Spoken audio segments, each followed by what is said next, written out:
Pilpres pileg tidak bisa terjadi tanpa PRT.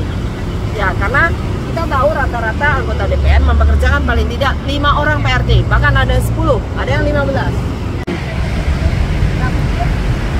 Sejumlah aktivis yang menggeluti isu-isu pekerja rumah tangga PRT melakukan aksi di depan gedung DPR, Senayan, Jakarta.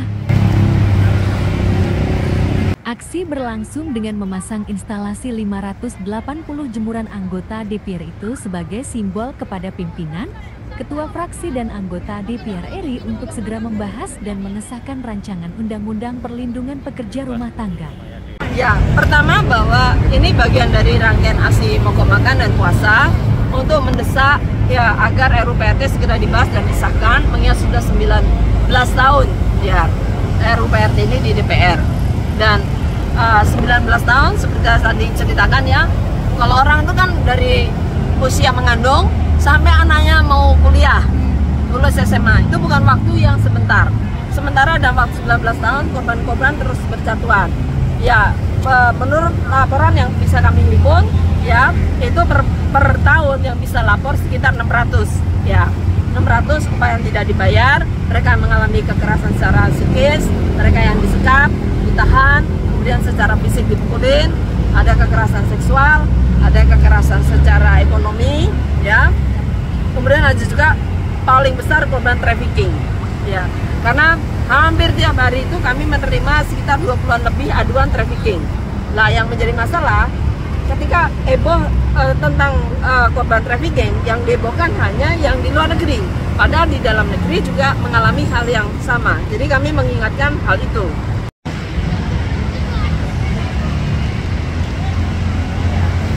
Nah, 19 tahun sudah tinggal satu tahap lagi pembahasan tingkat 1 antara pemerintah dengan DPR, karena pemerintah sudah mengirimkan Surpres tanggal 5 April, mengirimkan DIN tanggal 16 Mei, artinya ini sudah waktunya DPR segera membahas.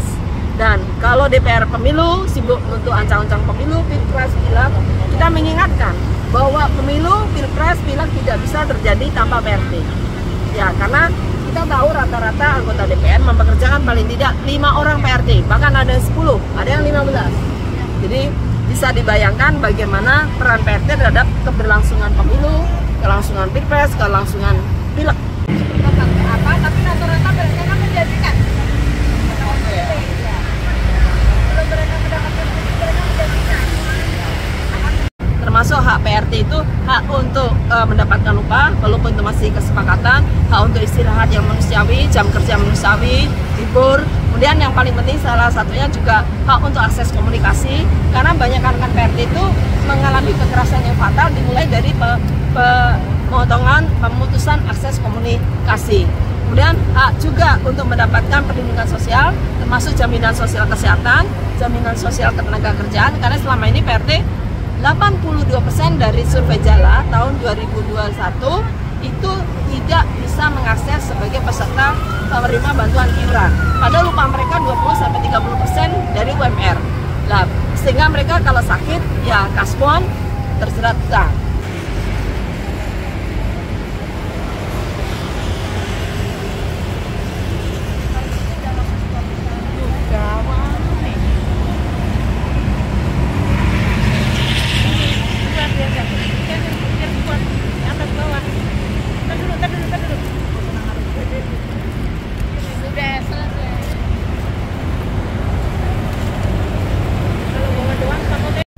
Mogok makan ini juga menggambarkan bahwa situasi PRT ya yang selama ini mereka tidak, maaf bos saya sedang lapar, kan nggak bisa, nanti bosnya marah ya.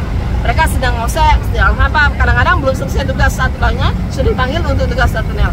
Kemudian mereka PRT yang mengalami kekerasan disekap ya, yang tidak bisa makan atau makan nasi basi, atau mereka yang upahnya sangat kecil. Waktu pandemi mereka tidak mendapatkan bantuan sosial sehingga mereka terjerat hutang dan kelaparan. Untuk bisa makan tuh mereka kan kadang-kadang, saya cerita Rizky PRT dari Cianjur kan gudangnya beras Cianjur, tapi dia sendiri tidak bisa mendapatkan beras, tidak bisa makan, dia makanya kunyit dibakar.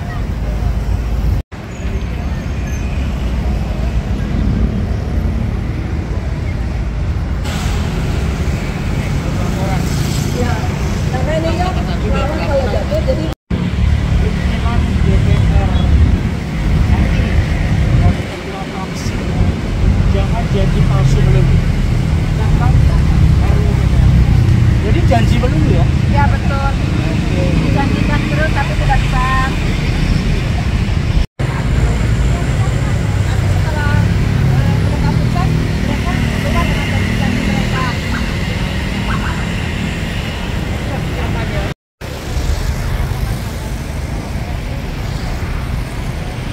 Terus teman-teman yang lain mereka datang pagi bekerja dulu, kemudian nanti pulang ngasih balik mengganti jam.